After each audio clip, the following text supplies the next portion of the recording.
நான் வந்து நான் திமுக எப்படி பார்க்குறேன்னா, குடும்ப கட்சியாக தான் பார்க்குறேன்.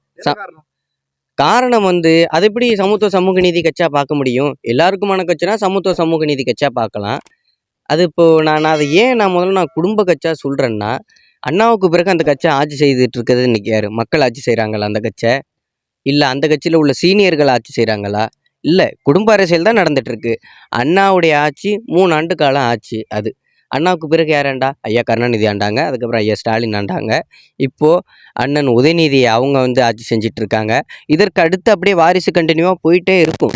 அண்ணன் உதயநிதி வந்து இன்னைக்கு துணை முதல்வராக இருக்கார். அவர் தவிர அந்த கட்சியில் வேறு யாருமே துணை முதல்வர் ஆக முடியாத தகுதி இல்லாமல் இல்லை. பல பேர் தகுதி இருக்காங்க. ஆனால் குடும்ப கட்சிங்கிறதுனால அவர் இன்னைக்கு அங்கே வந்து துணை முதல்வர் ஆயிட்டார். ஓகே, அதை விட்டுருங்க. இவர் ஃபஸ்ட்டு சினிமாவுக்குள்ளே வந்தோன்னே என்ன சொன்னார்? எனக்கும் அரசியலுக்கும் செட் ஆகாது அப்படின்னு சொன்னார். அடுத்து இளைஞரணி செயலாளர் ஆனோடனே கொஞ்சம் மாணவர்கள்ட்ட எங்களுடைய தத்துவ கொள்கையை கொண்டு போய் சேர்க்கணும் அப்படின்ட்டு சொன்னார். அதற்கடுத்து அமைச்சரானோடனே என்ன சொன்னார்? நான் விளையாட்டை மேம்படுத்த போகிறேன் அப்படின்னு சொல்லி விளையாட்டுத்துறை அமைச்சராக ஆனார். நீங்கள் வந்து துணை முதல்வர் ஆவீங்களான்னு கேட்டதுக்கு, ஐயோ அதுக்கெல்லாம் வாய்ப்பு இல்லைங்க, என்னை விட சீனியர் நிறைய பேர் இருக்காங்க அப்படின்ட்டு சொன்னார். ஆனால் இப்போ என்னவா இருக்கார்? இன்றைக்கு வந்து அவர் வந்து துணை முதல்வராக இருக்கார். சினிமாலேருந்து வந்து சினிமா டு துணை முதல்வராக ஆயிட்டார். ஜஸ்ட்டு 10 இயர்ஸில் சினிமா டு துணை முதல்வராக ஆயிட்டார். திமுக கட்சி வந்து இன்னைக்கு 75 ஆண்டுகள் ஆயிட்டுன்னு நினச்சி ஏதோ இந்த பொன் விழாலாம் கொண்டாடுறாங்கன்னு நினைக்கிறேன். அப்போது அப்பையிலேருந்து உள்ளவங்க இருக்காங்கல்ல, 10-15 வயசுலேயே கட்சிக்குள்ளே வந்தவங்க இருக்காங்கல்ல, அவங்களுக்குலாம் துணை முதல்வர் ஆகிற தகுதி இல்லையா? இப்போ நடந்த அம்பேத்கர் புத்தக வெளியீட்டு விழாவில் ஆதவ அர்ஜுனா சொல்லியிருக்காரு, 2026 மன்னராட்சியை ஒழிக்கணும் அப்படின்ட்டு ஆதவ அர்ஜுனா சொல்லியிருக்காரு. ஆனால் அப்படி சொன்ன அண்ணன் ஆதவ அர்ஜுனா அவருக்கு இன்னைக்கு அவருடைய கட்சி பொதுச் செயலாளர் பதவியே இன்னைக்கு கேள்விக்குறியாக மாறிட்டு. காரணம் அந்த நெருக்கடி. ஏன்னா இந்த விசிக கட்சி வந்து திராவிட கட்சிகள் என்ன தவறு செய்கிறாங்களோ அவங்களுக்கு துணை போயிட்டு இருக்காங்க. அவங்களுக்கு துணை போயிட்டு மற்ற கட்சிகளை வந்து குறி சொல்லிக்கிட்டு இருக்காங்க. அந்த கட்சியில் இந்த எல்லா பேச்சிலையும் கலந்துக்கிற வன்னியரசாக இருக்கட்டும், ரொம்ப ரொம்ப ரொம்ப ரொம்ப மற்ற கட்சிகளை கேவலப்படுத்திட்டு இருக்காங்க. ஆனால் இன்னைக்கு இத்தனை ஜாதி மத கலவரங்கள், பாலியல் வன்கொடுமை எல்லாம் நடக்கிறது எல்லாம் இந்த கட்சி ஆட்சியில் இருக்கிறதுனால தான். ஆதவ அர்ஜுனனுடைய பொதுச் செயலாளர் பதவி இன்னைக்கு கேள்விக்குறியாக போயிட்டு. காரணம், அவர் மன்னராட்சியை பற்றி பேசினார். முழுக்க இந்த திராவிட கட்சிகள் என்னென்ன தவறுகள் செய்கிறாங்களோ அந்த தவறையெல்லாம் நம்ம மாற்றணும், நமக்கு ஆட்சியில் பங்கு வேணும் அப்படின்ட்டு கேட்டு அவர் அதில் பேசியிருக்காரு. பேசுகிறதுனால பிரச்சனை ஆயிருக்கு. காரணம், விசிக கட்சியில் உள்ள பல்வேறு நிர்வாகிகள் அதை பற்றி பேச மாட்டுறாங்க. அவங்க கொடுக்குறத வாங்கிட்டு உங்கள் பாட்டில் அமைதியாக இருந்துடுறாங்க. இவர் தான் உண்மையான ஒரு ஜனநாயகவாதியாக மக்களுக்காக ஒரு கேள்வி கேட்கும் ஒரு பொதுச் செயலாளராக இருந்து கேள்வி கேட்டிருக்காரு. கேள்வி கேட்டதுனால அவருடைய பதவி இன்னைக்கு இப்போ பறிபோகிற ஒரு நிலைமைக்கு இன்னைக்கு போயிட்டு அதற்கான பேச்சுவார்த்தைகள் இன்னைக்கு நடந்துக்கிட்டு இருக்கு. இதுதான் வந்து நிதர்சனம். யார் ஒருத்தவங்க திராவிட கட்சியை குடும்ப அரசியல் மன்னராட்சின்னு சொல்கிறாங்களோ அவங்க வந்து தீவிரவாதி, பிரிவினைவாதி, அவன் தப்பானவன், அது இதுன்னு சொல்லி அவங்கள வந்து இந்த தமிழக மக்களையும் மற்ற கட்சிகளும் அவங்கள வெறுக்கிற அளவுக்கு பண்ணுவது தான் இந்த திராவிடர்களுடைய ஒரு வேலை.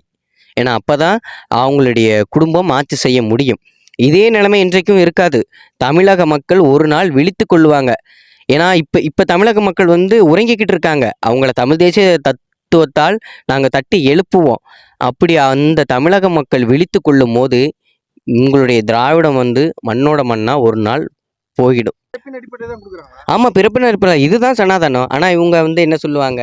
சனாதனத்தை ஒழிக்கணும். இவங்க எத்தனை மாநாடு வேணால் போட்டு பேசலாம். ஆனால் சனாதனத்தை வளர்க்குறதே இந்த திராவிட கட்சிகள் தான். இன்னைக்கு சமூக நீதி சமத்துவம் பேசுறது வந்து சும்மா ஒரு சைடு ஹெட்டிங் மாதிரி. ஆனால் உள்ளரி ஃபுல்லாக கதை தான். இவங்க என்ன கதைனா, தன்னுடைய குடும்பத்தை மேம்படுத்துவதற்காக கொண்டு வரப்பட்ட ஒரு கட்சியை திராவிட கட்சியை இன்னைக்கு மாறிட்டு. எல்லாம் வந்து அண்ணாவோட சரி, அது அப்படியே முடிஞ்சு போயிடுச்சு.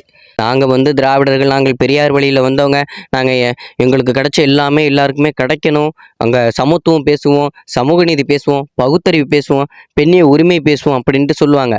எல்லாம் பேசிட்டு இவங்க குடும்பமே ஆட்சி செஞ்சுட்டு இருப்பாங்க. மற்ற யாரையும் ஆட்சி கட்டிலில் இவங்க ஏற விடவே மாட்டாங்க. அப்படி இவங்க வந்து குடும்ப அரசியல் பேசுகிறாங்க, திராவிடம்னு சொல்லி மக்களை ஏமாத்துறாங்க அப்படின்னு ஏதாச்சும் ஒரு கட்சி பேசுனா அது பிரிவினைவாத கட்சி, அது தீவிரவாத கட்சின்னு இவங்க பெயர் சுட்டி விட்டுருவாங்க. இதுதான் அவர்களுடைய ஒரு வேலையை. முதல்ல திராவிடம் என்றால் என்னன்னு முதல்ல நம்ம புரிஞ்சுக்கணும். திராவிடம் வந்து என்ன சொல்லுது? எல்லாரும் சமத்துவம், சமூக நீதி, பெண் உரிமை, அது இதுங்குது. ஆனால் இந்த திராவிடத்தை ஒரே ஒரு குறள்ல திருவள்ளுவர் வந்து சுருக்கி சொல்லிட்டாரு. பிறப்புக்கும் எல்லா உயிருக்கும் சிறப்போவா செய்தொழில் வேற்றுமையான்னு திருவள்ளுவர் சொல்லி முடிச்சிட்டாரு. அதை தான் இங்க வந்து இன்றைக்கு நிறைய கட்சிகள் தமிழ் தேசியம்னு சொல்லி பேசுது. அதை பேசுனா இவங்க பிரிவினைவாதம்னு சொல்றாங்க. ஆனா உண்மையான திராவிடம் என்ன தெரியுமா? இவங்க சொல்ற அந்த சமத்துவம், சமூக நீதி இதெல்லாம் கிடையாது. ஒரு குடும்பம் ஆள்வதற்கும் வாழ்வதற்கும் கொண்டு வரப்பட்டதே திராவிடம். இன்னைக்கு திராவிடன்ங்கிற ஒரு கீயை பயன்படுத்தி இன்னைக்கு அவங்களுடைய குடும்பமே ஆட்சி செஞ்சுட்டு இருக்கு. பலரக்கணக்கான கோடி சொத்துக்களை வச்சுட்டு இருக்காங்க. இன்னைக்கு ஆட்சி செஞ்சுட்டு இருக்காங்க. இன்னைக்கு மக்களை ஏமாத்திட்டு இருக்காங்க. 100% அடிச்சு சொல்லுவேன். திராவிட முன்னேற்ற கழகம் வந்து இன்னைக்கு வந்து அது ஒரு குடும்ப அரசியல் தான். இது இனிமேலும் அவங்க இனிமேலும் அவங்க வந்து குடும்ப அரசியலாக தான் அவங்க பண்ணிக்கிட்டு இருப்பாங்க. இதில் எந்த ஒரு மாற்றமும் கிடையாது. இதை வந்து தகர்த்தெறியணும்னா ஒரு மாற்று அரசியல் சக்தி தமிழ்நாட்டில் உருவாகணும். 75 வருஷமாக திராவிடம் தான் ஆட்சி செஞ்சிட்ருக்கு. இதே திராவிட கொள்கை தான் ஆட்சி செஞ்சிட்ருக்கு. திமுக அதிமுக திமுக அதிமுகன்னு. இன்னைக்கு இந்த ஜாதி மத கலவரங்கள் இல்லாமல் இருக்கா?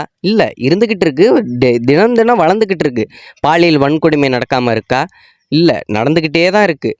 இந்த குட்கா அபின்னு கஞ்சா போன்ற இதெல்லாம் வந்து இன்றைக்கி இளைஞர்களிடம் வந்து போய் இளைஞர்கள் வந்து இன்றைக்கி அதை சாப்பிடாம இருக்காங்களா? இல்லை, எல்லாரும் இன்றைக்கி அதை பயன்படுத்திட்டு தான் இருக்காங்க. காரணம் திராவிடம். ஏன்னா திராவிடம் வந்து மக்களை பார்ப்பதற்கு இல்லை, அவங்களுடைய குடும்பத்தை வந்து பார்க்கறதுக்காக.